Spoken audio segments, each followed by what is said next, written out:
Om Namo Bhagavate Vasudevaya. Om Namo Bhagavate Vasudevaya. Om Namo Bhagavate Vasudevaya.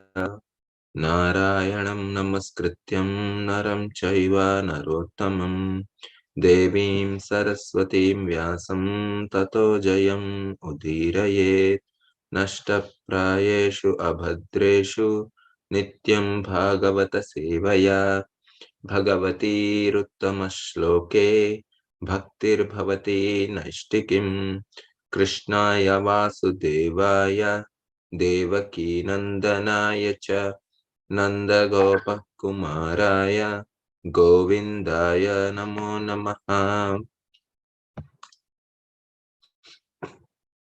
Today we are reading from Canto 1.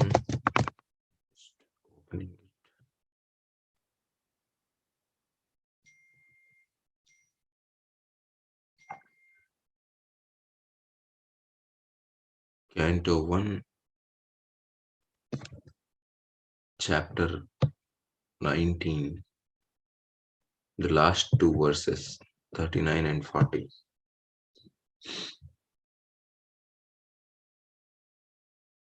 I'm going to share my screen.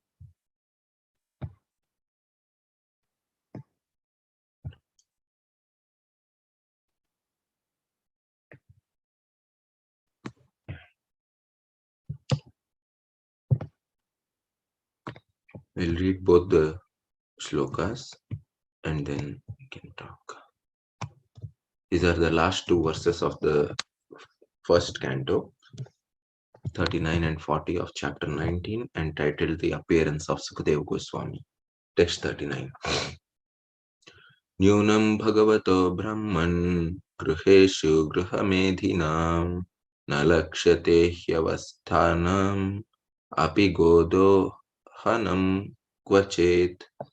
Nyunam bhagavato brahman gruheshu gruhamedhinam nalakshate hyavasthanam api godohanam kvachet.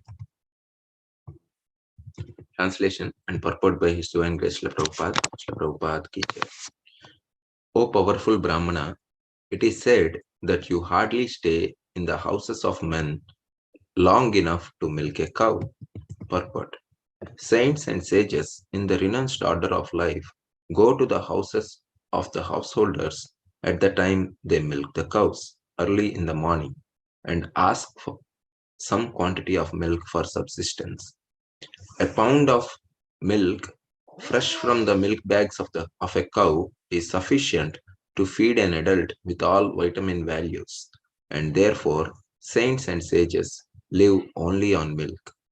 Even the poorest of householders keep at least 10 cows, each delivering 12 to 20 quarts of milk, and therefore no one hesitates to spare a few pounds of milk for the mendicants.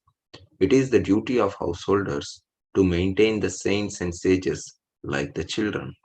So, a saint like Sukadeva Goswami would hardly stay at a place of a householder for more than 5 minutes in the morning.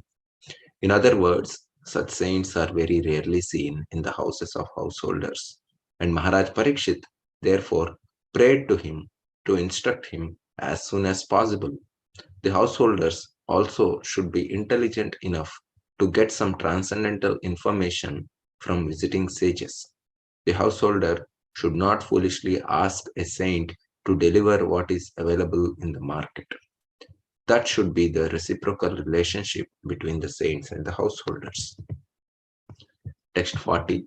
Suta uvacha evam abhasita prashtha sarajna slakshana gira pratyabhasata dharmagno bhagavan badarayani.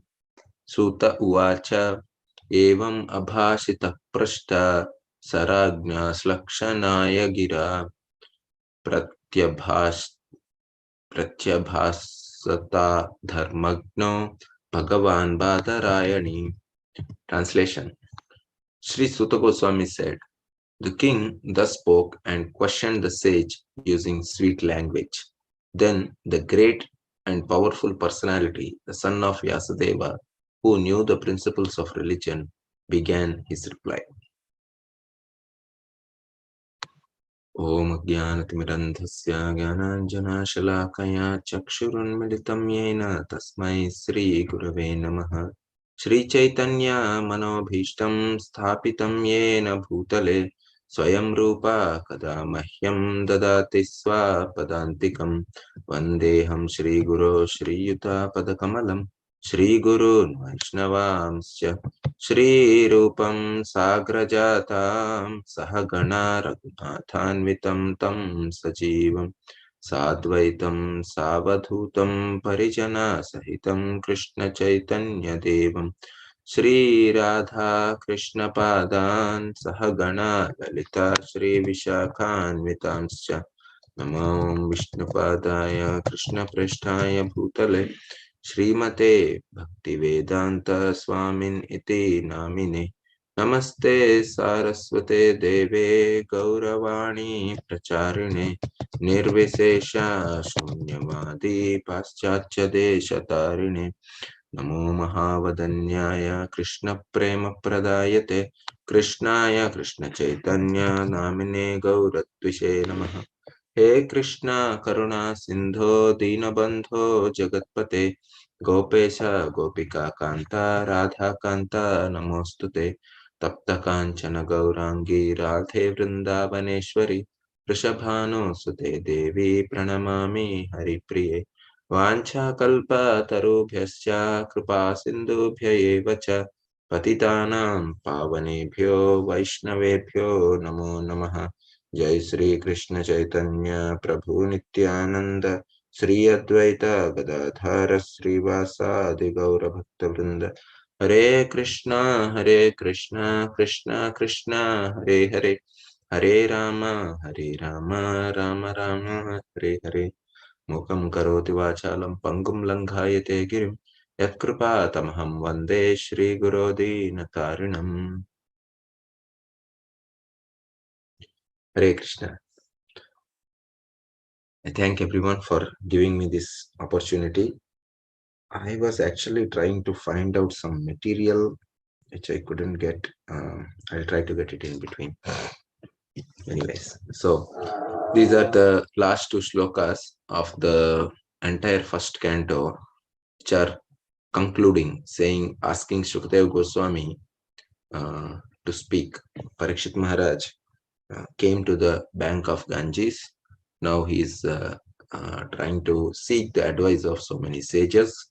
We have seen that Shukdev Goswami arrives at the scene, and as soon as he arrives, everyone stands up out of respect, irrespective of whether they are younger, elder, or anything. And Shukdev Goswami is given the highest position. And now Parikshit Maharaj is requesting Shukdev Goswami, my dear Shukdev, please speak. This is my condition. Please help me out. So it will be very interesting to see how Shukdev Goswami starts actually in the next canto. I'm not going to delve into so many details, but first he starts with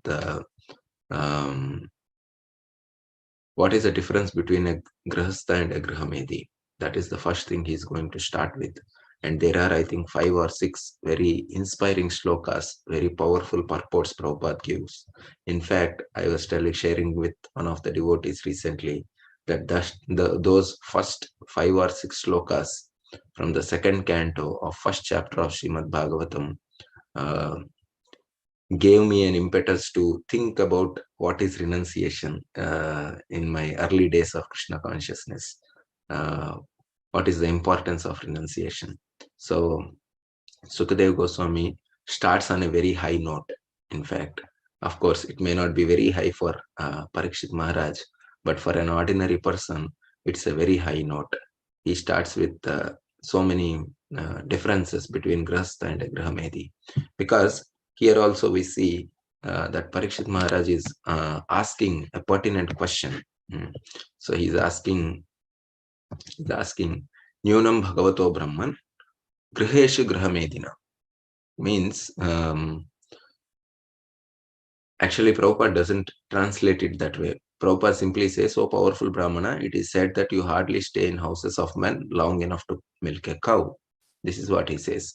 But that is um, exactly the translation of the last two lines of the shloka. There is no mention of Griheshu Grahamedinam. So I think, yeah, that comes to the phrase houses of men. But yeah, in the houses of men, correct.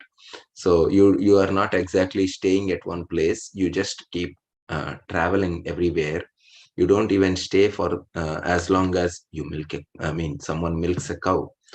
So here, Prabhupada in the purport, very interestingly, he says that saints actually come to the houses of householders at the time of milking of cows. So um, the householders actually give some portion of their milk to the saints, and these saints are satisfied with that milk. They don't um, hanker for anything else, and milk produces all the sufficient sufficient vitamin values. That's what Prabhupada mentions.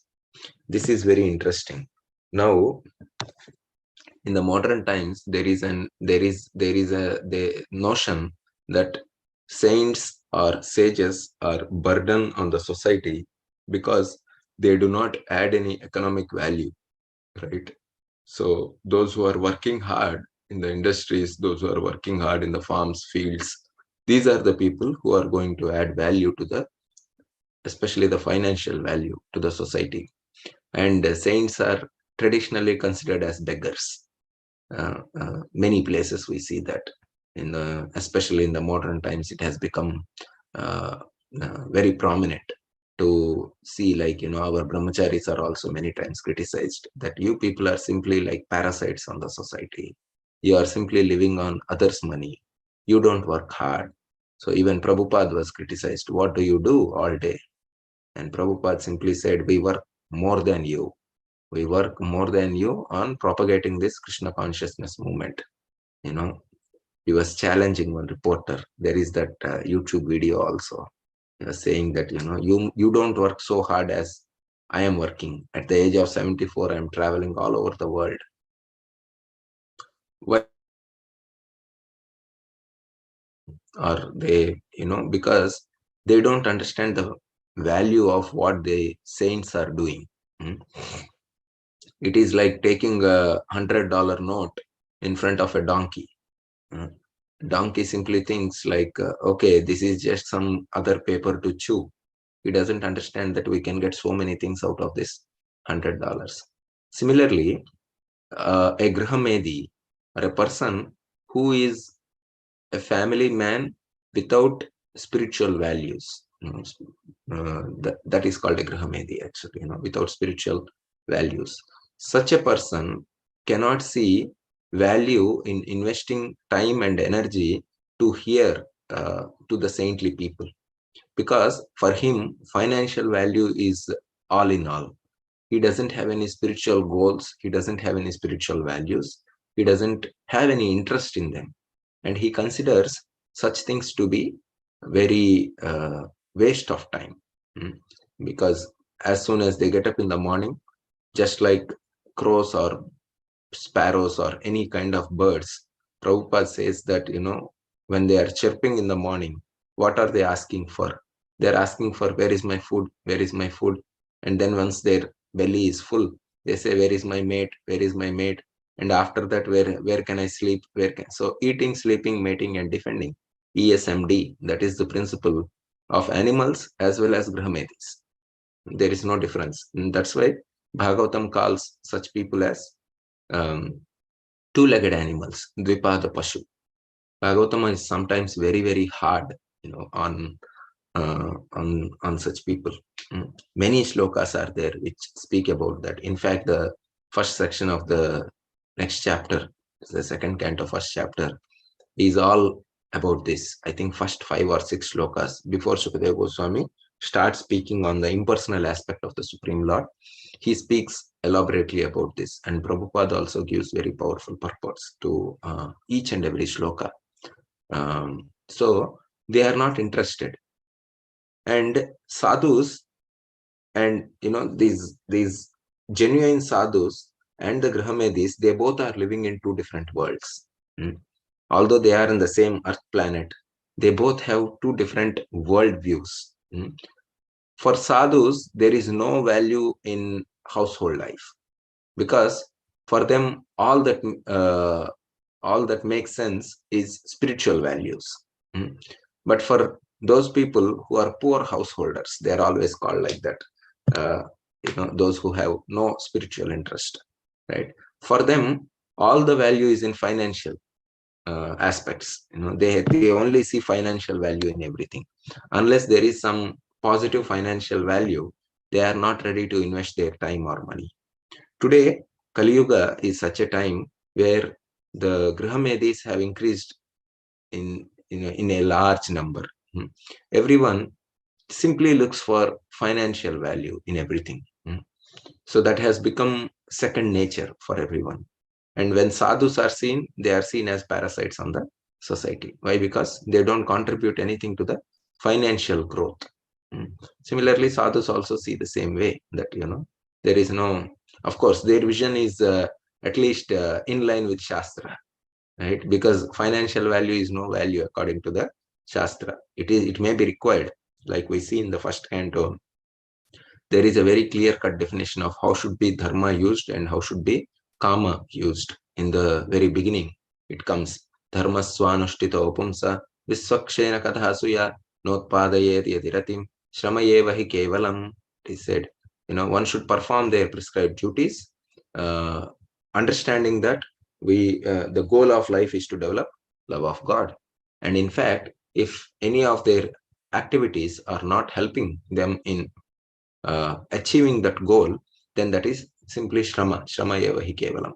And it is also said, the kamasya nendriya pritir labho jive tayavata jivasya tattva jignasa. It is said, like, there is nothing wrong in thinking about economic progress. There is nothing wrong in thinking about fulfilling the desires, as long as they are in line with the supreme occupation of the soul. So this whole section starts with what is the supreme occupation. It says, Savai pumsa paro dharmo yato bhaktiralokshache ahaituki apratihata yayatma suprasidati.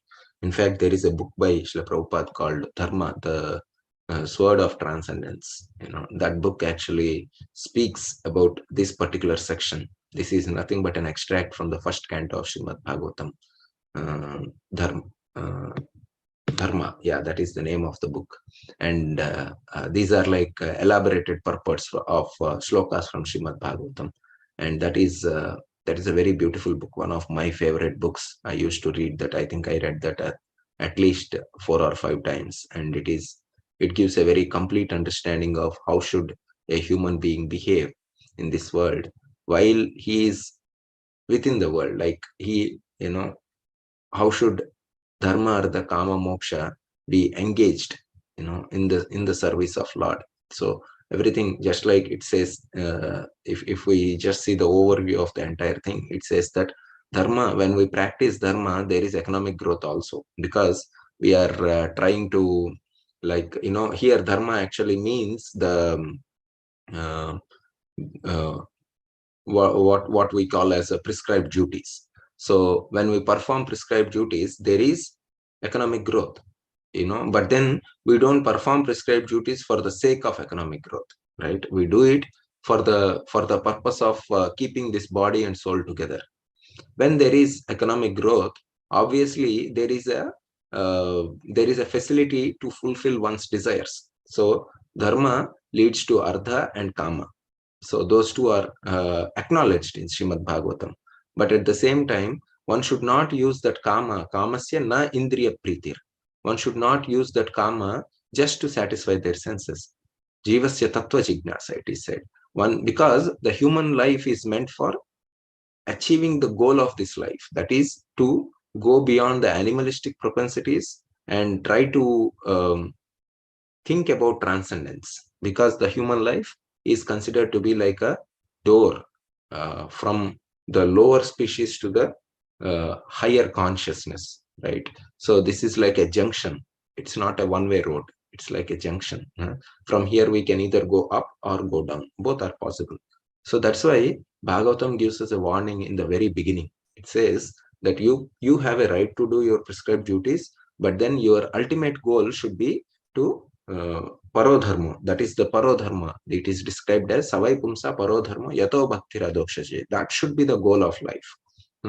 Performing devotional service at the lotus feet of Sri Hari. When we do that, there are other prescribed duties also. We can align our duties with that. In the modern day, we see that all the so-called duties that we are performing, for the sake of keeping this body and soul together, no one is actually practicing that. Not many people. Rarely someone does that.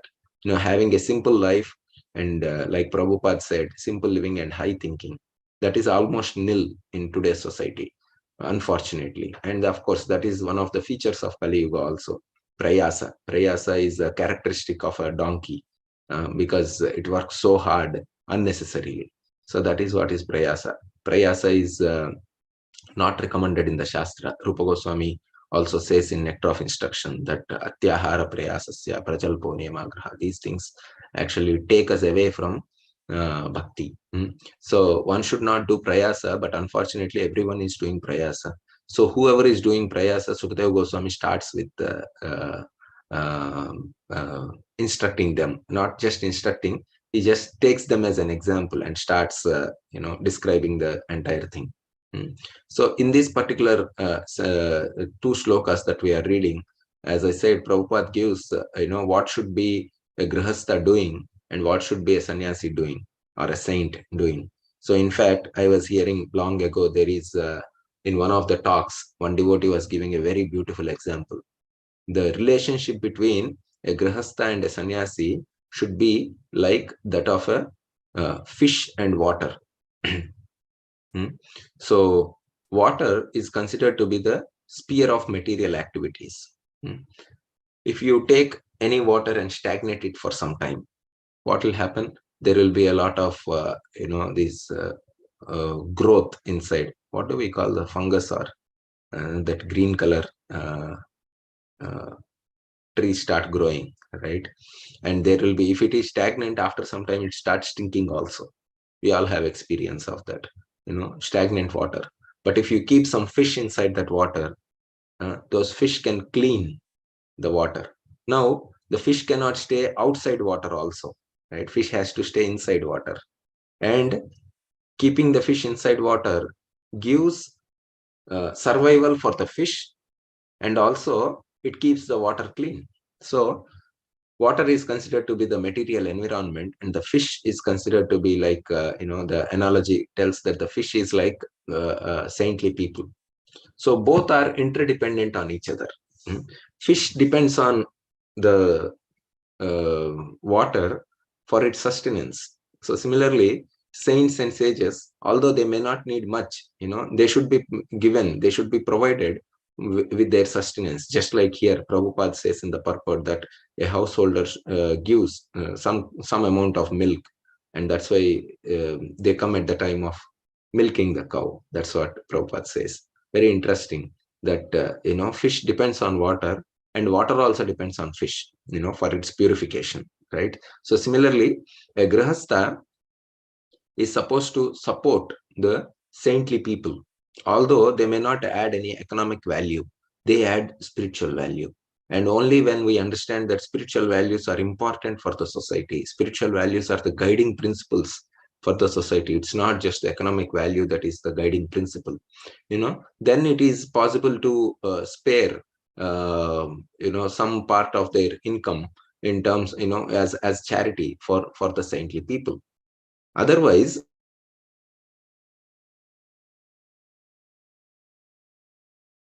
just like saints, and saints are, they don't earn anything, right? So they are dependent on the grihasthas.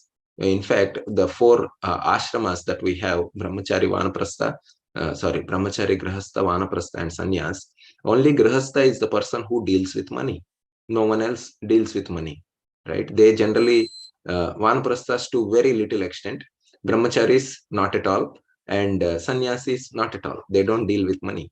Mm. So grihasthas have a responsibility because they are like parents for the other three ashramas. They should be supporting the other three ashramas, and when that support system is lost, then the whole varnashrama is broken. There is no one to support the brahmacharis, vanaprasthas or sannyasis who have higher spiritual values, who are supposed to have higher spiritual values because they have lesser responsibilities. So if we see brahmachari, a brahmachari is a student. So just like in a modern day, student has less responsibilities and the government also provides so many subsidies. Similarly, a brahmachari is given like that. Vanaprastha is like a retired grahastha. So he actually has not, ideally should not have much interest in all the family issues and financial issues and all that. He is almost ready to get, he's preparing himself for sannyas, is something like that. So he should, vanaprastha is the kind of apprenticeship for sannyas. They just retire from household life preparing for sannyas. It's something like that. And when it comes to sannyasi is a socially dead person in one sense, right? He doesn't have anything to do with society. But still, let us talk about the grahasthas also. Grahasthas are those people who are within the society. They act as a connection between the sannyasis and the bigger society. At least that is how it is supposed to be. Like those grahasthas, I'm talking about grahasthas here. Grahamedis are like, they fall under the bigger society. They don't have any spiritual values. Grahasthas are those people who are living family life, who are living household life, but still they try to keep their spiritual values as a highest priority. And because of that, they can inspire other people who do not have such things as so the spiritual values as highest priority. So grahasthas are those people who deal with things of the material world. They have job, they have dealings with money, they have to deal with devotees, non-devotees, so many other things. And it is very much possible that such a person can become weak-hearted in his devotional service because of the influence of the activity of his work, right? He is working outside the realm of spiritual content most of the times. And when that happens, there is always a chance that he falls down. He falls down to a Grahamedi platform. And it is the responsibility of sadhus to enlighten such grahasthas to remain fixed on the spiritual platform. So that is why sadhus are considered to be like fish. They actually purify the muddy water-like consciousness of a grahastha, which is acquired or accumulated because of his association with material nature. Similarly, a grahastha is also supposed to help back the sadhus because they don't work. They don't work like any other grahastha. They are not supposed to, because they are supposed to deliver spiritual knowledge to the society. And when that is lost, then the whole society collapses. So one should understand that the sannyasis are there for the sadhus are there for the purpose of enlightening people, and they should be considered as their own children, the grahastha's own children. And that is how they both have a mutual responsibility towards each other. And when that responsibility is fulfilled, then the whole varnashram system can sustain. If that is not fulfilled, if that is neglected, if they consider that sadhus are parasites, they are good for nothing because they don't add any financial value. And similarly, sadhus also think, these grihasthas are too fallen, I cannot go and help them. Then there is a disconnect in the society, and that disconnect actually leads to so many unwanted elements to grow in the society. Just like a stagnant water grows all kinds of bacteria and viruses. So similarly, the whole world is filled with all these unwanted elements because there is no purification that is happening because of the sadhus. Now the sadhus also, like generally I asked Lingaraja Prabhu to title today's talk as qualifications of a guru. In fact, there are qualifications of a guru as well as disciple. Both of them are important. I was trying to pull out notes. If you can excuse me for one moment, I'll try to bring that together. Hare Krishna. Just please wait for. Just give me 1 minute.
Yes.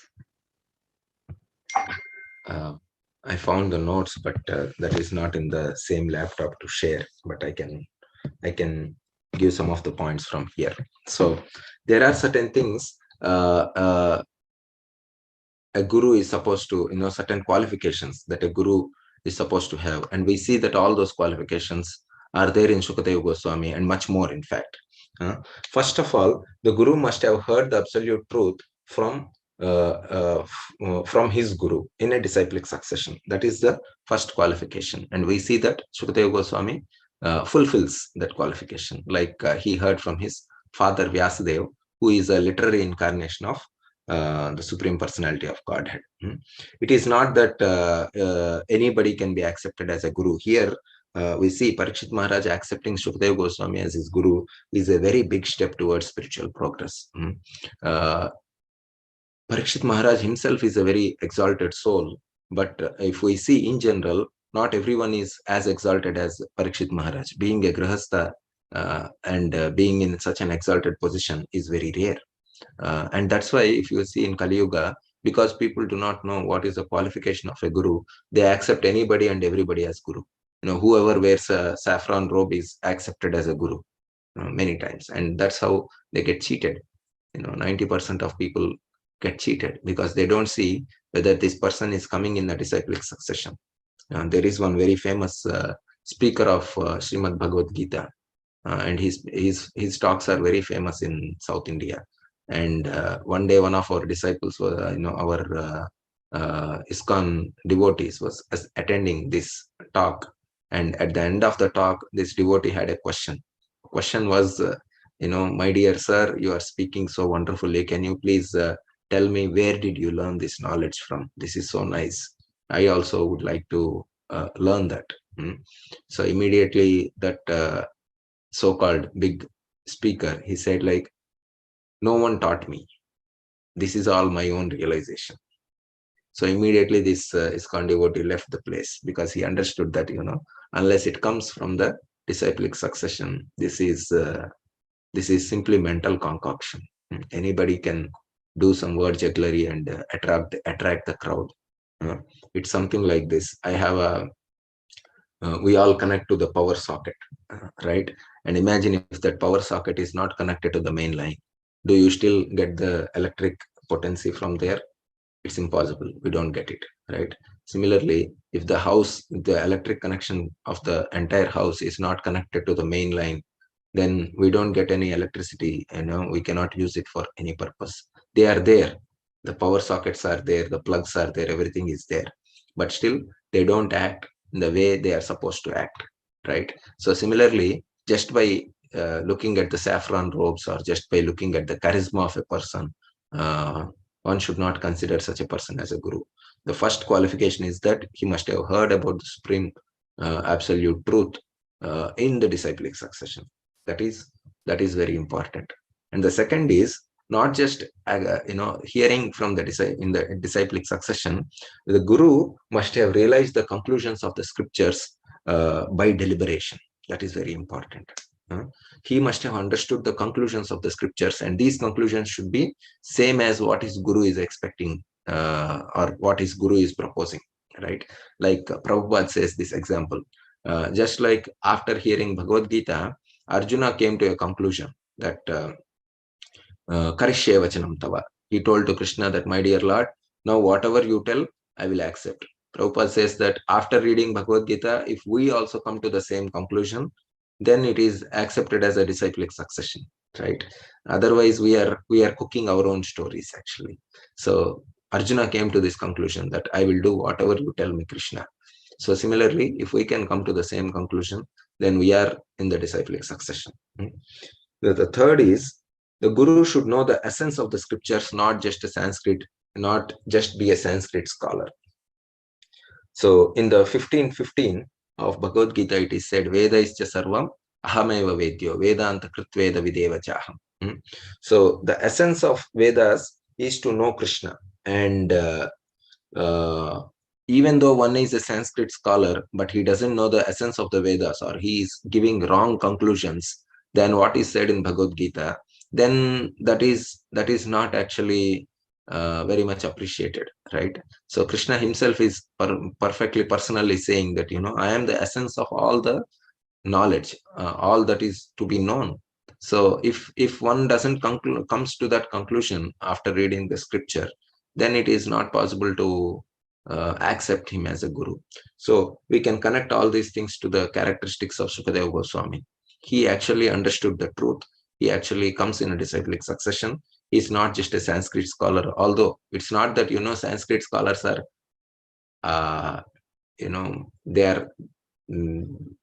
they are unqualified from becoming a guru. It's not like that.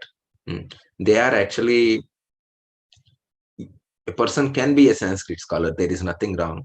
But then just a Sanskrit scholar is not a sufficient qualification to become a guru. So that is what is being said here. Then a guru is beyond caste, color, creed, nationality, and other such superficial differences. We should never think that, okay, this guru is African guru, this guru is American guru. It is said in the Vaishnavanam Jati Buddhi, it is one of the offenses that we see, a person who is very enlightened with his color, caste, creed, and other things. Okay, he's a Brahmana guru, he's a Shudra, or something like that. So when we start looking at Guru Tattva like this, then that is a pure material vision. We are not able to see beyond transcendence. So that makes us unqualified also. But then a guru is beyond the caste, color, creed, nationality, and any such thing. As soon as we have material vision, then we start seeing all these differences. So this is actually offensive. Chaitanya Mahaprabhu also says this. I think one who knows the science of Krishna should be accepted as guru. That is what Chaitanya Mahaprabhu says. Hey Krishna Tattva Veti, say Guru Hai. And this is in Chaitanya Charitamrita Madhya-lila 128. Instruction has to be taken from one who is in knowledge. It does not matter what his position is, whether he is a son, a boy, a Shudra, a Brahmana, Sannyasi, or a Grahastha. Although Chaitanya Mahaprabhu himself was a Brahmana and a Sannyasi, he took instructions from Ramananda Raya, who was a Shudra and Grahastha, but nonetheless very exalted spiritually. Lord Chaitanya also made Haridas Thakur, who was born in a Muslim family, as Namacharya, or Acharya of the holy name. Whoever is qualified in Krishna consciousness can become a guru. His family or material identity does not matter. His only qualification is that he must know the science of Krishna. So that is how, that is the qualification of a guru, right? So these are the main important 4 things. There are many other things, but these are the most important things one should see, one should consider. So these are all there in the personality of Shukadeva Goswami. There are other things also. What are the benedictions a guru bestows upon a disciple? Like we all know that story of this lady who used to go to hear to this great sadhu who came to their village, and he has a long beard. And every day this lady would sit in the class, and every day she would cry. Uh, After 30 days of kada, that is 1 month's katha, after she heard that this person, this saint was so much moved. Every day she sits in my class and she cries. Let me ask what makes her cry. So he wanted to go and ask, what makes you cry? It seems like you are understanding everything. But then the lady says that, you know, you have a nice flowing beard. And in fact, a few months ago, I also used to have a goat which has the same kind of beard. Whenever I see your beard, I get the remembrance of my goat which had died a few days ago. Because of that remembrance, I am crying. So this is not why we should go to hear from a sadhu or look at a sadhu. This is not how we should see them, right? So guru has certain business. He bestows certain benedictions on a disciple. First of all, the guru imparts spiritual knowledge, not material knowledge. If we go to the guru with that expectation that he gives me material knowledge, then that is not a right expectation. Like, for example, when I was a student, when I was studying in the college, I had just started practicing Krishna consciousness. There used to be some students who used to come to our programs, because we used to start with art of concentration, art of mind control, all these topics in our preaching sessions. And there was at the end of the entire PowerPoint, we also used to announce that if you want to have a good peaceful study environment, we can provide that at our place. You can come and study. The goal was to slowly give them the taste of Krishna consciousness. But there were many students who would just come for the sake of studies. They got good grades, they got a peaceful environment to study, they got so many tips from the senior students who were devotees, but then they just stopped there. They did not want to continue. They say, no, as soon as we bring in topic of Krishna or ask them to chant, they would say, no, no, no, I'm not interested. No, they are simply interested in gaining something material, which may be again having a financial value, but has not much spiritual value. So the second is, the guru bestows not material benefits but spiritual knowledge to his disciple. This is very similar to what was spoken. And a guru also maintains certain relationship, certain he does not maintain any material relationship with the world around him. Then he should not be accepted as a guru. If he is saying that, okay, everyone should give up meat eating, gambling, intoxication, illicit sex, and he himself is doing such things, then that is not a right position of that person. Guru cannot be purchased with any amount of money. He is not after wealth, women, or increasing his followers.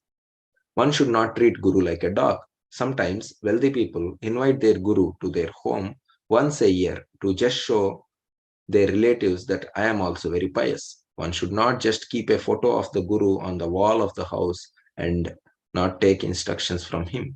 This is exactly how some fake godmen allow their disciples to deal with them.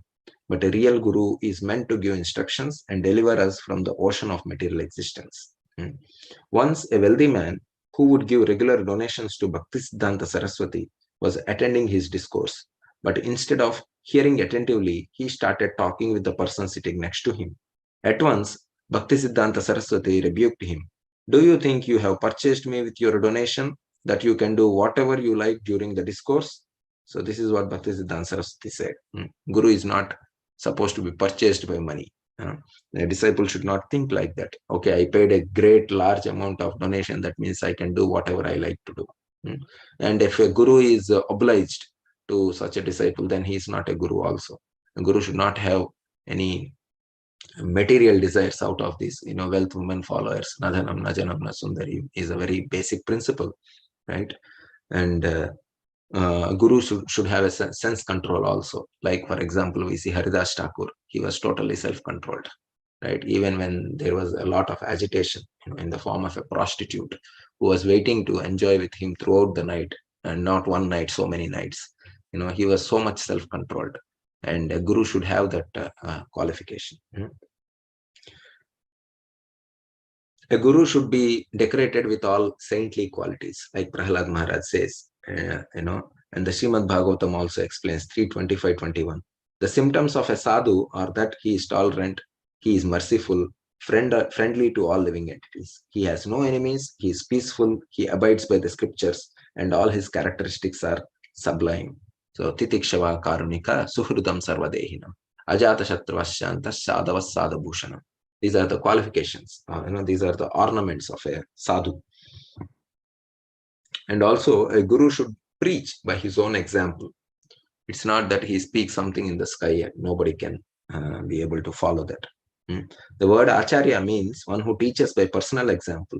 One who smokes has no right to preach to others to avoid cigarettes. It's like that.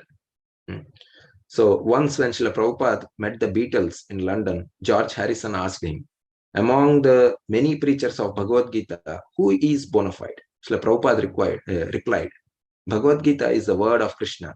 So to recognize who is the bona fide preacher of Bhagavad Gita, you should check who is most addicted to Krishna. So that is Prabhupada's reply. One should be addicted to Krishna. Then he is qualified to become a guru, right? So these are some of the qualifications of guru.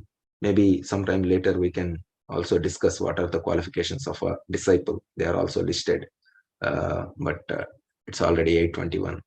I'll give some time. If there is any discussion, we can try to have some discussion. Anyone has any questions, corrections, clarifications, please go ahead.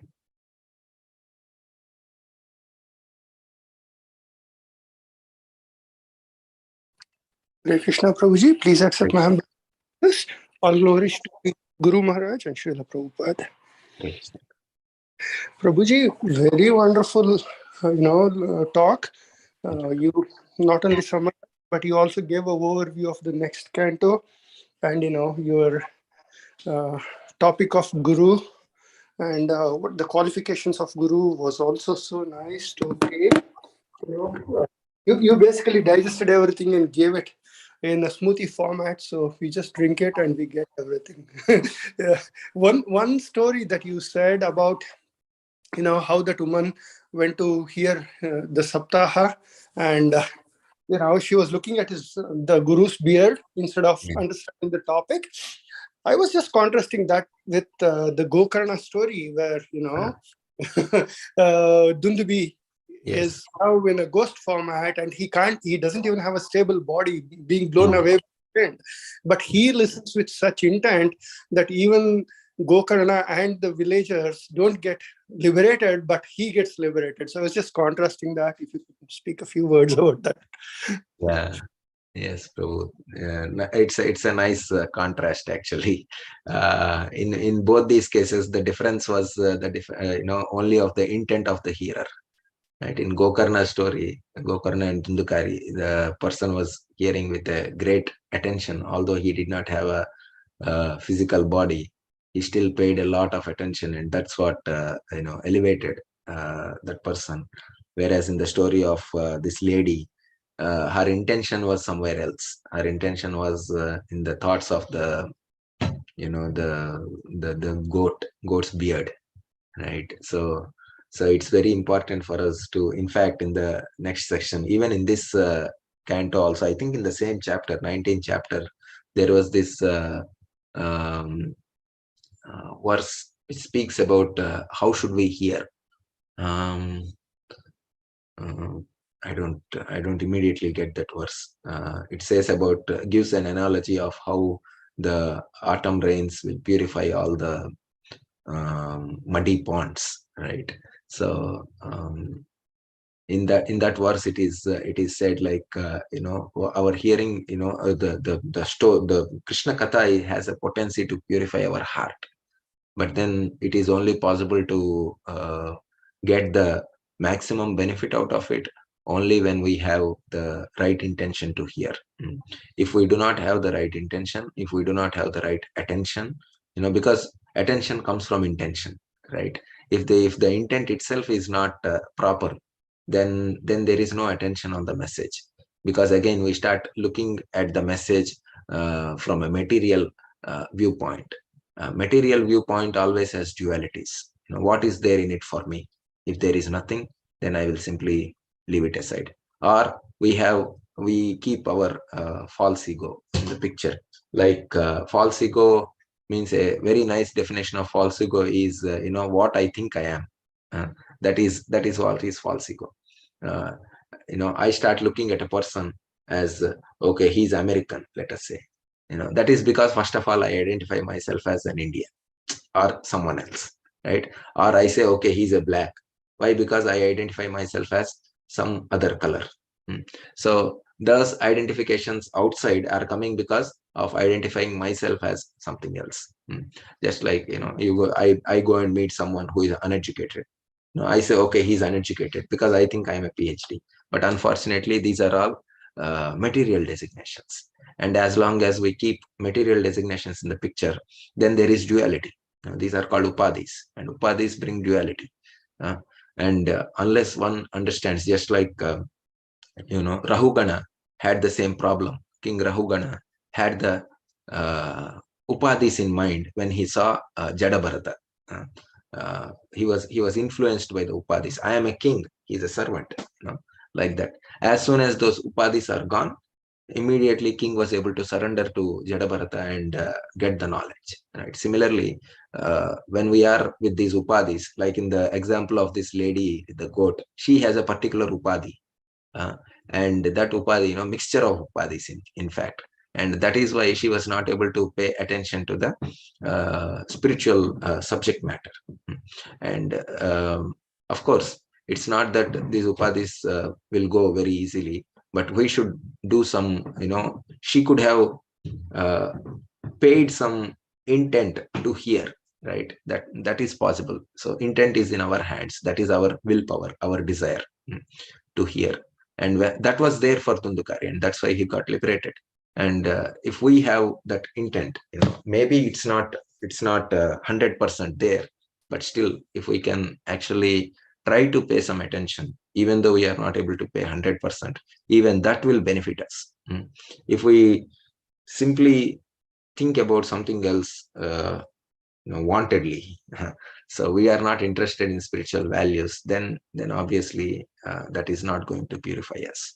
So I hope uh, I spoke something uh, useful, Prabhu.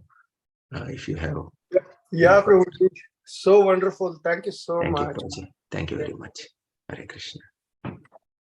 Hare Krishna, Prabhu, please. Hare Krishna, Mataji. Humble obeisances. All glories to Srila Prabhupada. Hare Krishna. Yeah, but it was very wonderful class, Prabhu. And what caught my attention was the saints and sannyasis are all like fish in a stagnant water, cleaning the. Yes, Mataji. Then I thought about, how stagnant the when we think of life in the ordinary situation, ordinary mainstream so life, and and the sannyasis and the saints are so few. So when we look at the ratio of the graha medis living versus the number of saintly persons, it requires, there's no ratio at all there. Yes, Mataji. So it is like a big pollution problem, like environmental problem. Yeah, that's true, Mataji. Hare Krishna. This is at least because of Srila Prabhupada, we knows what is Brahminical culture, and what is it to be a Grihastha or a Grihamedhi, the difference. Yeah. And thank you very much, Prabhu, for bringing out all these points, and very nice class. Thank you. Thank you, Mataji. In fact, I think that is the responsibility of the grihasthas in our movement. We have a role to play, even to increase the spiritual values of the society. As I was saying, we can act as a bridge between the common public, or the so-called people who are not interested in spiritual life, and the sadhus, because people have difficulty in connecting to the sadhus. They say, okay, those are some outlandish, some people who are living somewhere else, we cannot connect with them. But then it is possible for such people to connect to us, because they see, okay, this fellow is also working, this fellow is also earning money, this is also doing business, this is also doing so many activities similar to me, but still he is able to practice bhakti. So that is some value addition we can do to the society, which is in our own hands. Yes, that is very important, Prabhu. Yeah. That's very important. In fact, that is the way ISKCON is serving the whole humanity. One Yes. person brings a friend or a family member like that. Yes, it increases. And that, thank you very much, Prabhu. Hare Yeah. Krishna. Thank you, Mataji. Hare Krishna.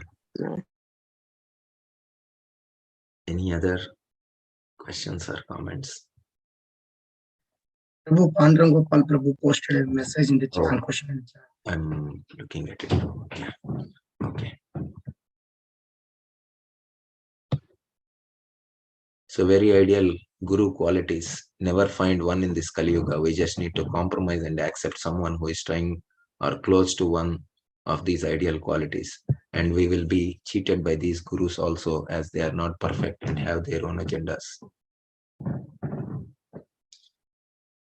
At least from, thank you, Prabhu, for this comment or question. So my understanding is that at least I am not in a level to, of course, intelligence is required to discriminate between good and bad.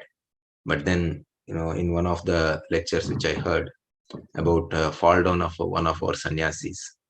So in that talk, one of the senior devotees was saying that in fact he's a guru in ISKCON. He was saying that when we see someone fall down in the